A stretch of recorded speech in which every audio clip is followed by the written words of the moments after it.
dadkaasoo ah dad tiro badan oo aad ka arkaysaan sawirka guud inta guri ka barakacayaashii balliga Ballidoole loo yaqaano deganaa muddo dheerna deganaa dadkaasoo ah dad tiro badan oo aad ka arkaysaan sawirka guud inta guri ka dhisan meesha makhluuqa ku nool waad aragtaan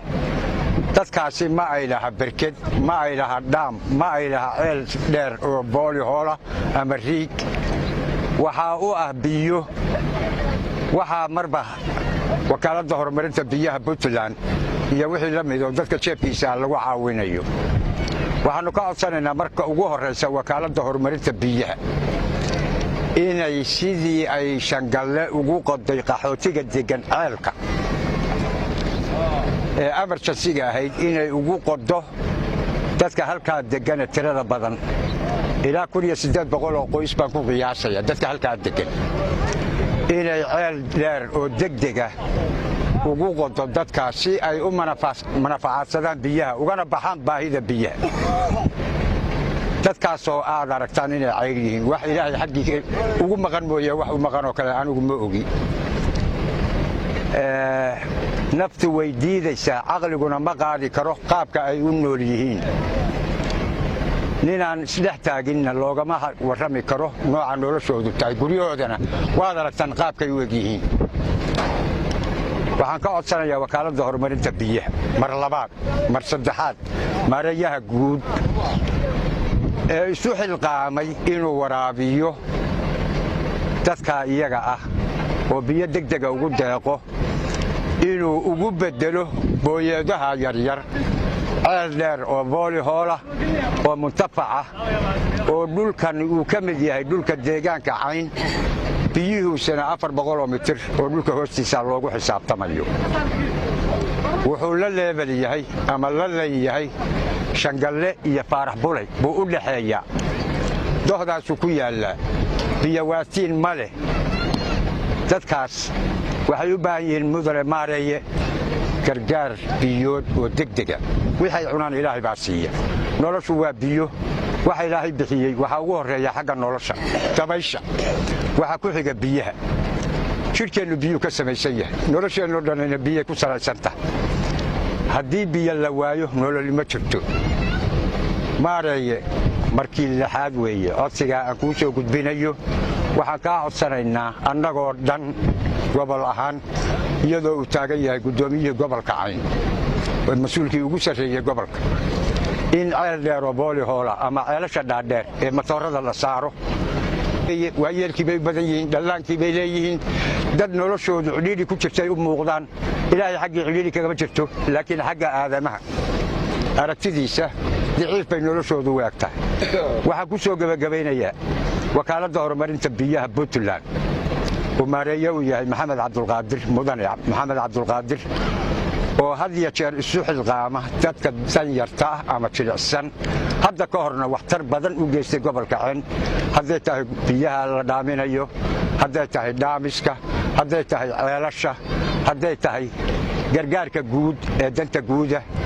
inuu ku darsado gurmadkii uu bixinayay dadkan wax u qabadkooda biyaha oo emergency ahaan isticmaalo tareemel istiraalaha bisha ugu horeysa ee hay'adaha samafalku bilaabayaan shaqada afar booyadooda biyo hadda diyaar u yihiin qaarna aan u shubnay kuwa kalena u shubi doono aananu idin tusi doono meelaha lagu shubayo biyuhuna isdaba joog yihiin codka maareeyuhu isiiyeyna uu yahay biyo fara badan oo macaan baa isdaba socda oo muntafaca ceelashii dhaadheeraabaa ku xiga sidaa darteed biyo waa laga haqabeelaya waa codkii maareeyaha guud waan idinka idiin soo gudbinayo codkii ugu dambeeyo xalay ugu yidhi kaasuu ahaa Ballidoole waxaan wadnaa biyo hordhaca oo ay bixisay dowladda Puntland gaar ahaan wakaaladda horumarinta Puntland oo ugu horeeyo maareeyaha guud Maxamed Cabdulqaadir iyo shaqaalaha kale wasaaradda waa u mahadnaqaynaa kaamka Ballidoole maanta ugu horeysanay oo galab ah waa biyo ugu horeeyay ee aanu keenno raashinkiina waa ku xigi doona haddii Allah awoodo ka dhigo wixii kale wax qabadaba Puntland idinkama maqnayn inagoo dhamma horta Puntland siyaasiin bay Puntland u nahay dadku federaal ku abtirsaday saasna horta Puntland kuna anaguna duulaana ma nihin dhul la boobayno siyaasad kale ma nihin haddaan ka maqanahay iyo haddaan joognaba idin maqanahay idin joogna haddii Allah uu dalka dhigo waxaan kaloo halkan aan hoosta ka xariiqaynaa galabta baahiyihiina koobaad anagoo mas'uuliyiinta kaamka iska sii xog warsan doona waxbarashada maadiga diinba inay halkan liidato dad 2,000 oo dhow oo barakacyaal ay joogaan oo dadkii deegaanka ah xil baa naga saaran mas'uuliyad baa naga saaran waxay kala duwanaa ee dawladda isduuyaasha way imaan doonaan oo way qiimeyn doonaan waxaad idin ballan qaadayna haddii Allah uu dalka dhigo inaan horta malcaamadda iyo aan waxbarashada ugu horeysano iyo goobaha caafimaadka haddii Allah uu dalka dhigo kaamkana noqon maayo maalintii koobaad aanu ka tagno maalin walba waan ku soo noqonnaa xaaladiina aad baan ka warhayn doonaa maamooyinka iyo dhammaan dadka kala degan waa dadkayga aan mas'uuliyadda u haynay maanta biyo hordhacan wadnaa abaartu ahaan waa ku jirnaa xaaladeedii qiimeyn maanta gurma degdeg aan bilaabayna galabta oo ah galab ilaahaya waxaan joognaa IDB-gii Baledocol halkan waad aragtaan macnaha sawir iyo hadalkii horena odaygu sidoo u hadlayay waxba idinkuma dhinna intiina daawan doontay intii kale ee diyaarleed markii doontaba waxa weeye dadkan waa dadka barakaca in badan meesha uu deganaa muddo 3 sano abuu deganaa oo markii koobaad baan soo karnaa gudoomiyaha gobolka Cayn Cabdifataax Ciise oo ka socda Puntland oo noo yimaado isagoo eegaya nolosha dadka kuwa badan hore waa iman jireen oo la soo magacaabay laakiin maanan arag waxtar ay leeyihiin iyo wax tala iyo tusaale ah dadkaas 3 sano meesha deganaa ee hoygooda caafimaadkooda baahidooda arkaysan alxamdulillah rabbil caalamiin gudoomiyaha waxaan leenahay soo dhawow halkaan aan taaganahay waa IDB-ga Baledocol odayaashii kaamka Baledocol deganaa baanu nahay bala saabkii gobolka Cabdifataax Ciise iyo group uu wato waxay noo keeneen biyaha aanu imika dhex taaganahay biyaha waanu gudoonay markaanu biyaha gudoonay ka bacdi waxaan u baahanahay dawladda Puntland haday tahay maareeyaha biyaha madaxweyne intii la shaqeyso xukuumadda haysa waxaanu ka codsanaynaa horta marka hore biyo gacan lagu sido oo maalin la soo xamaalay waxba nagu tari maayaan waayo dadku waa dad baaxadiisu aad u ballaaran tahay nooc walbana le biyo yaroo tuurta lagu soo qaaday oo maalin booyad la soo kireeyey dadkan dad ay anfacaysa maaha waxaanu ka codsanaynaa maareeyaha biyaha mudane maareeye inaad xagga biyaha naga caawisaan oo riig noo samaysaan maanta noo timi ayaa mahadle aanu weligeedba ka qatanayn ee aanu sugaynay ayaa mahadle oo galabta biyo noogu deeqday 4 booyadooda ayagaa mudan iyaga iyo kaaliyaashooda inta la socotay allaha dhowro allaha nabadgeliyo allaha naxariis iyo nimcaba allaha siiyo meeytidoodina allaha u naxariisto maralkoodana allaha shaafiyo kale ay noogu tabaruci karaan raashinku aad ugu sii jilicsan yahayna ha noogu soo dareen 14 iyo 100 ayaanu idinku salaamaynaa nimanka madaxda ee noo yimi ee waxtarka noo keenay booyadaha balbalaadan noo keenay waxaanu idinku salaamaynaa 14 iyo 100 quraanka cadadkiisa salaanka bacdi waxa weeye waanu idin sugaynay halkaana nimca inaanu aad noo keentaan waanu idin sugaynay nabad baa noogu timaadeen nabadgelyo nagaga taga marka hore waxaanu u baahanahay nimca noo keentayna inay noo soo kordhisaan inay raashin noo keentaan inaa dadka halkaa degay dar ilaahay buu u degay waa dadkiina waaxida buuhood le ku caydhoobay iyo danyarihii weeye dad meel kale ka yimi maaha bismillaahi raxmaani raxiim halkan aanu biyaha hadda u shubayno waa kaan barwaaqo oo ka mid ah xaafadaha magaalada buuhoodle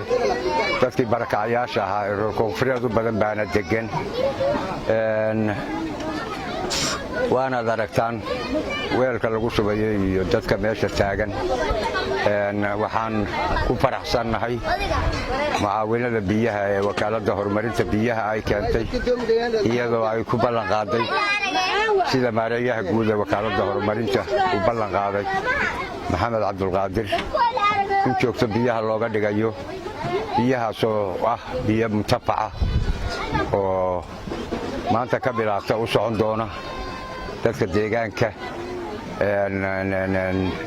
iyadoo aan rajaynayo weelkii weynaa ee biyaha loogu shubi lahaana in uu ugu dari doono iyadoo oo weelku ku yar yahay oo dadku dad barakacyaala ay yihiin awoodda dhaqaaluhuna liidato waxay ku tiirsan yihiinna ay tahay hay-adaha samafalka iyo xooggooda oo ay ku xamaashaan oo ku shaqaystaan waxaan soo dhowaynayaa odayga kaam barwaaqo mudane maxamed aadan ku magac dheer fanax kolay ishiin baa idin macalin kolay reerkan waa u jeetaan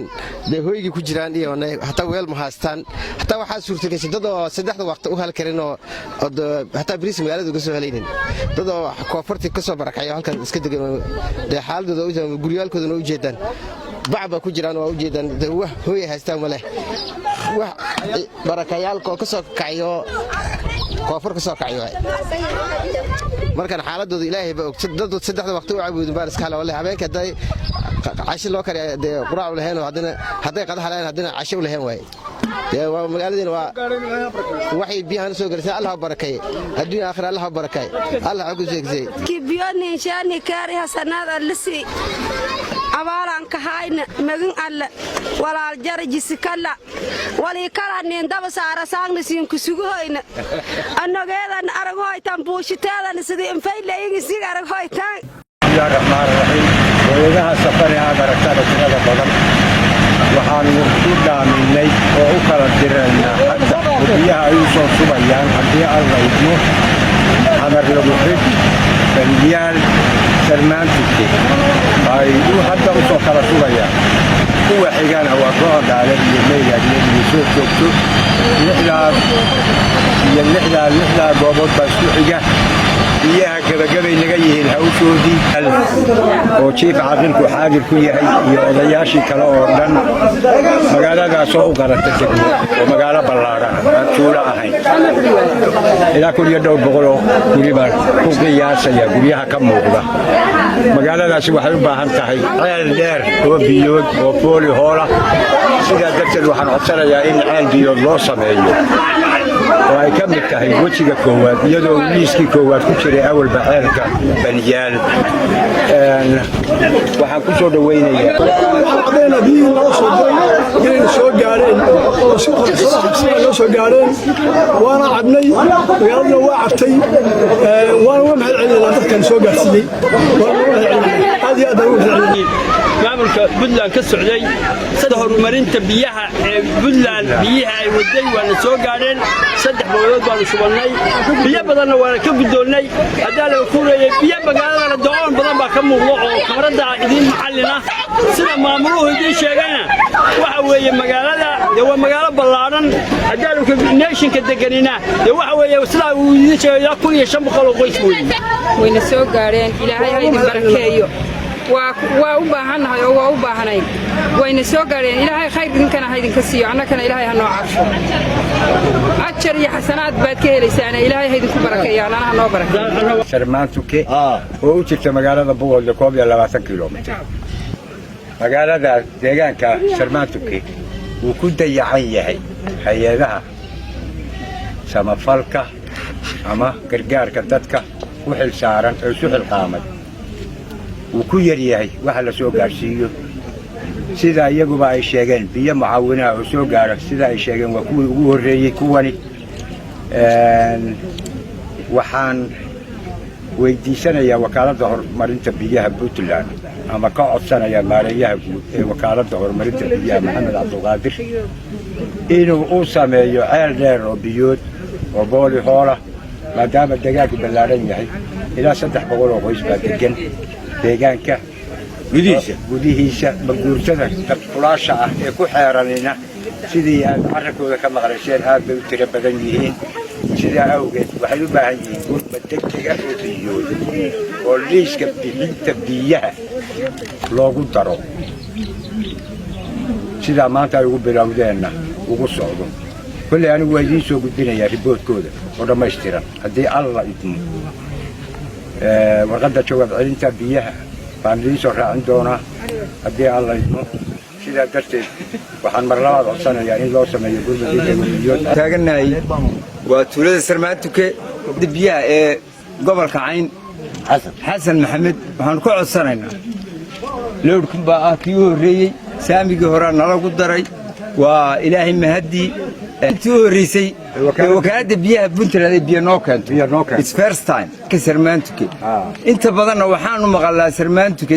waxay mashruucyada ka soo baxa puntland kuma jirto nalagu bilaabo waxyaabihii kalena nalagu bilaabo horta magaaladana dhisnayd magaalada buuhoodana waxay u jirtaa 22 kilomitir waa magaalo weyn ilaa 500 oo qoys oo xoolalayo dibadda degan baa ku nool magaaladana ilaa 150 qoys ilaa 250 qoys oo maguurtayna magaaladay deganta dadka inta leeg baa degan sanayna madaxda puntland hadii ay tahay hay'adda wakaaladda biyaha iyo hadday tahay kuwa dawooyinka iyo hadday tahay kuwa cunooyinka mid waliba waxaanu ka codsanaynaa inay si wanaagsan ay nooga qayb galiyaan qoontada iyo haddii badmay xagga quudintaba waa ka cabanaynaa waxaan uga cabanaynaa waan la dhaafaa hareerahana la ka marmaraa meeshana waa ku dhownahay waxaanu baahannahay oo baahida sida dadku u baahan yahay baan u baahannahay way noo yimaadeen maanta hal lowd baa noo yimid oo ninka la yidhaha xasan maxamed waanu soo dhawaynaynaa kama aynaan dhargin laakiin waxay noo tahay kaarjabin kaarjabin bay noo tahay waayo qoyskii maanta dabku ka baktisanaa dabka uu shidanaya saa laajigeed waxaanu leenahay naloo soo kordhiyo biyahan maanta aad noo keenteenna waan ku mahadnaqaynaa waxaanu kaloo leenahay haddii aanu degaanka nahay degaanka haddii aanu nahay reerka la yidhaha reer buuhoodle dulmi weyn baanu ku qabnay yaana lagu hadlaynin hana la ogaado taa hana la ogaado xoola dhaqataanu xoolihii waa jilicsan yihiin biyo jilicsan yihiin meesha magaceeda sheeg waxaanu hadda hor taagannahay dhex taagannahay magaaladii degmadii xamar lagu xidh ee ka tirsanay degmooyinka gobolka cayn waa magaalooyinka ugu baaxadda ballaadhan gobol ahaan degmooyinkooda magaaladu ay ku abtirsato inta degmo ay ka kooban tahay waa degmada ugu populationka badan nasiib wanaag waxaan aad ugu faraxsanahay riigiyo aan jeclahay bishan 25keeda in laga taago ceelka xamar lagu xidh ama degmada xamar lagu xidh qorshaha sida uu dhigan yahay wakaaladda horumarinta biyaha qorshaheeda ceelkaas oo ah ceel mutafaca oo deegaanka xamar lagu xidh ku fillaan doona insha Allah bilmillahi alkariim sarfeygii laga sameeyana uu yahay mid mutafaca oo hor yaalla maareeyaha wakaaladda horumarinta biyaha maxamed cabdulqaadir isagoo degdeg noogu amray in ceelka la qodo 3-4 jeerna igala hadlay riigii qodi lahaa jawaabtiisina aan siiyey dhaqsana uu imaanayo u dambeyn 25 bisha insha Allah bilmillahi alkariim taa waxaan ugu bishaareynaa reer xamar lagu xidh waa farxad toddoba ceel buu ka mid ahaa kiina fooda laga soo tuuro waa farxad gaar ah nasiibkiinuna waa wanaagsan yahay horena waad u wacnaydeen waa degmada ugu dhibka yar ee ugu dadka wacan ee ugu ballaadhan gobolka cayn degmooyinka marka la yidhaahdo xamar lagu xidh ma faaninayo sawirkaad ka arki doontaan inay degmo ballaadhan tahay waa degmo collectiona oo nin waliba degan yahay aan qoys u go'onayn waa degmo dadka Soomaaliyeed ka kooban waa degmo qurux badan aad bay dhismeedu qurux badan yahay muddo yar baan ka maqlaa dhismeedu wuu isbedelay taa intaasaan kaga gudbayaa waxaan wakaaladda horumarinta biyaha u sheegayaa inaanu gaarsiinay biyihii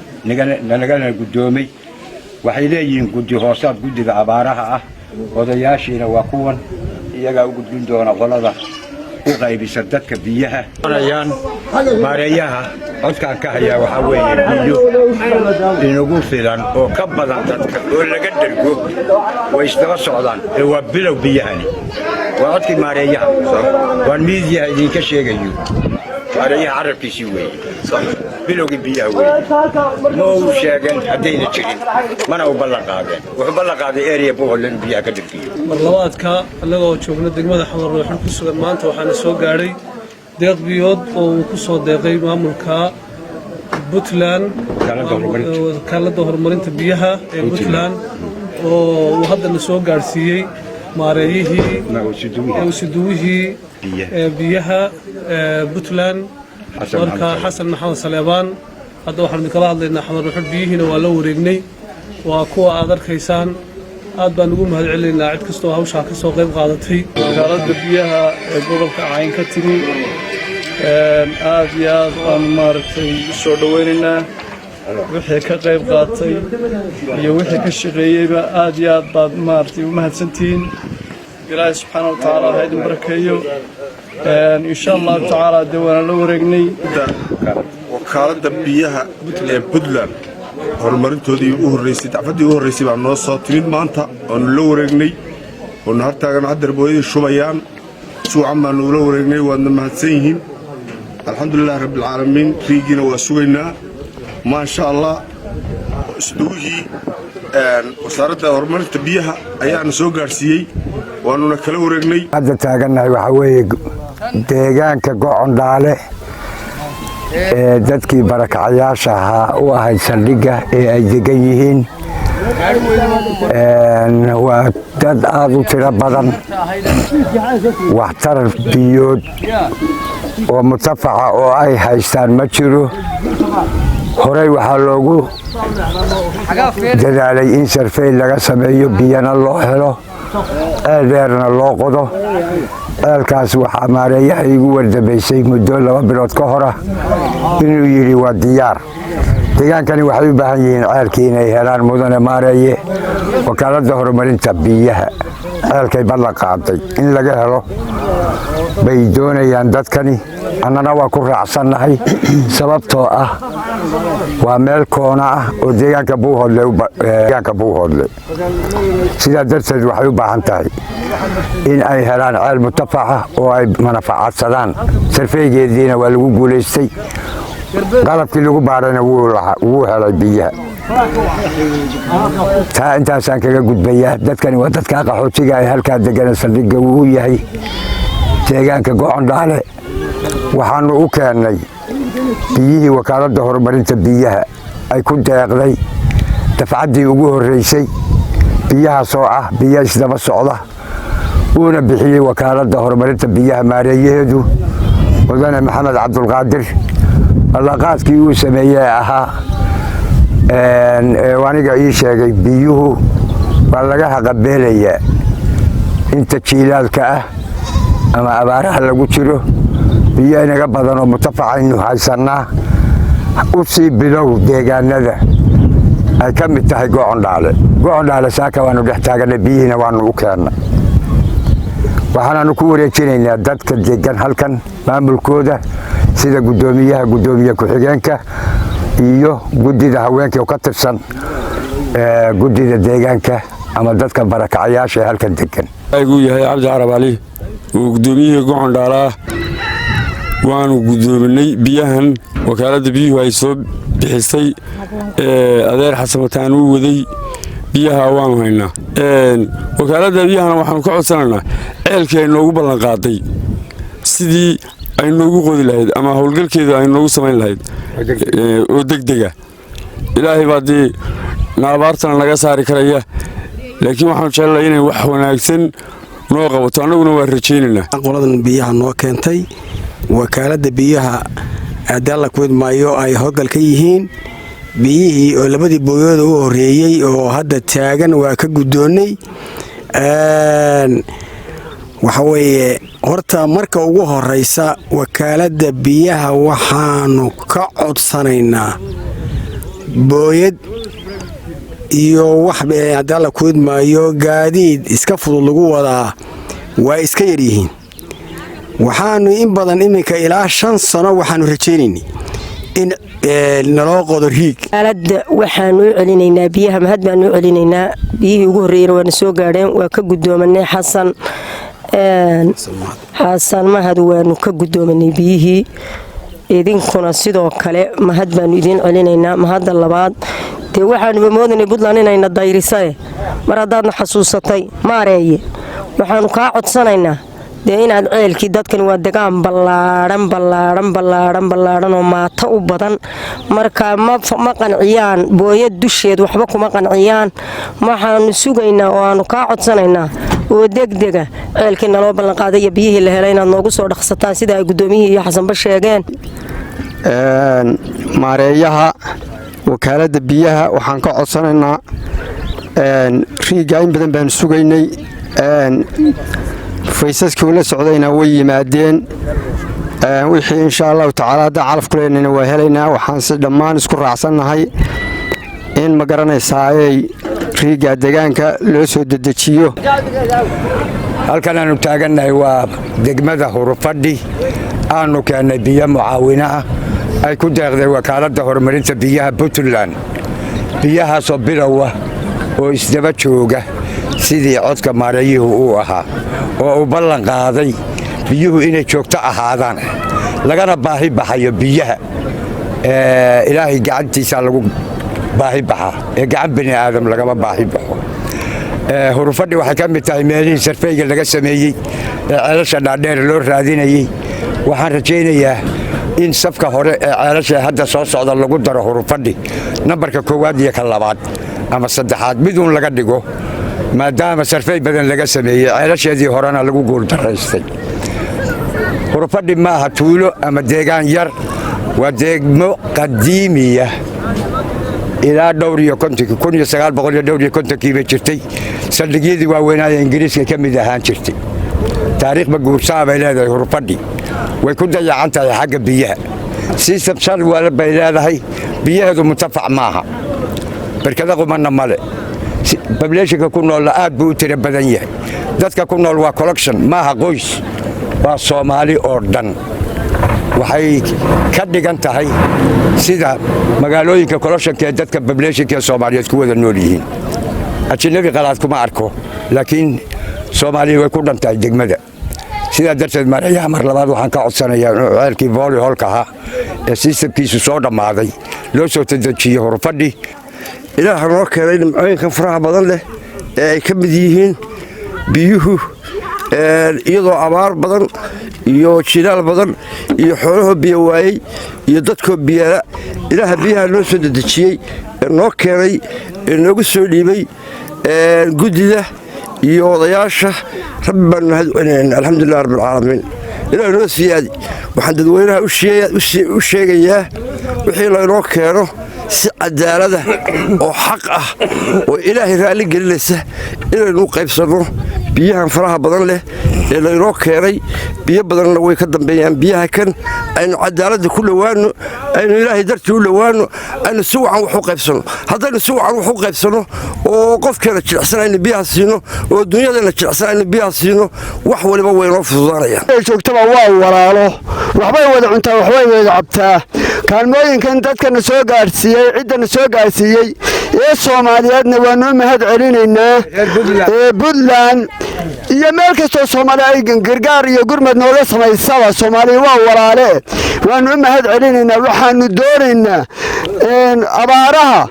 biyo iyo baadba waa loo baahan yahay inaad danaysaan dadkiina aad mas'uulka ka tihiin ee aad maamulada iyo dawladda u tihiin inaad danaysaan baanu doonaynaa annagu waxa weeye sida tan si cadaaladaanu kaalada jilicsan u siinaynaa ugu nuglinaynaa ilaahay baa mahadle waxaanu doonaynaa naguma filcolaas iyo baraagiyo in riiga naloo qodo oo kuwii hore waxba nama ay tarina kuwa dhala oo daneeyo ummadda inay noo yimaadaan annagoo ah deegaanka Hurufadhi degmada Hurufadhi waxa aanu halkan uga mahad celinaynaa dawladda Puntland wakaaladda horumarinta biyaha ee Puntland biyaha ay noo soo dhiibtay ee tabaruca ah waxaanu si fiican uga aqbalay nologuna keenay booyadaha biyaha ah ee hor taagan ee aad arkaysaan waa nala siiyey waanu subanaynaa waanu qaadanay bismillaahir rahmaanir rahiim anoo ah Xasan Maxamed Suleymaan isuduwaha biyaha gobolka Cayn waxaanu galabta soo gaarsiinay biyihii deeqda ahaa ee wakaaladda horumarinta biyaha gobolka Cayn ay u deeqday degmada Dhilaalo oo ka mid ahay dadkii deeqda loo fidiyey biyood galabtaanu u keennay waxaannu ku wareejinaynaa guddiga deegaanka ee degmada ee u xilsaaran mas-uuliyadda dadweynaha degan deegaanka. wakaaladda horumarinta biyahana waxaannu ka codsanaynaa in sidii ballanqaadkeedu ahayd ay biyuhu isdabajooggii ay sheegtay ay ku soo saloobaan oo dadku biyaha toosa ay u helaan maadaama biyo la'aan baahsani jirto xooluhuna aad u liitaan. wakaaladda horumarinta biyaha waxaa liiska ugu jira degmada ama deegaanka Dhilaalo ceel dheer oo booli hoola oo sarfeygii hore looga sameeyey loona ballanqaaday deegaanka Dhilaalood. waxay dadku naga codsanayaan gaar ahaan wakaaladda horumarinta biyaha in ceelkii degdeg loogu keeno. waxaannu guddoonnay 2 booyadood oo biyo ah ayaannu ka guddoonnay xasan maxamed salabaan isuduwaha gobolka Cayn ee degmada Buuhoodle. biyaha 2 booyadood baannu ka guddoonnay waa sugaynay aad iyo aad baa intii soo dhiibtay iyo wakaaladda horumarinta biyaha Puntland iyo inta noo keentay iyo isuduwuhuba ay u mahadsan yihiin. waxaannu codsanaynaa biyaha sidii hore aanu maqalay loo ballanqaaday inay noo socdaan oo dadka iyo dunyaduba waa jilicsan yihiin oo waa ooman yihiin inay biyahaas ay naloogu deeqay ee haatan maamulka dowladda Puntland ay ugu deeqday degmooyinka iyo tuulooyinka iyo Dhilaalo ay ka mid tahay in naloo soo kordhiyo. wakaaladda biyaha horumarinta ee Puntland waxaan ka guddoonnay biyihii ay noo soo dhiibtay ee noogu deeqday oo ah 2 booyadood kuwa kalena ay noo dambeeyaan sida ay noo sheegeen. waxaa isuduwaha deegaanka oo Cayn oo xasan maxamed salebaan baa noo waday oo aan ka guddoonnay. halkana soo gaadhay waa ka guddoonnay. waa mahadsantihiin idinka iyo isuduwaha noo keenayba waa mahadsantihiin. dee waannu guddoonnay. waxaannu kale oo doonaynaa oo u baahannahay ceelkii biyaha ceelbiyood baannu u baahanay. ceelbiyood baannu aad iyo aad iyo aad iyo aad idinka baahannahay.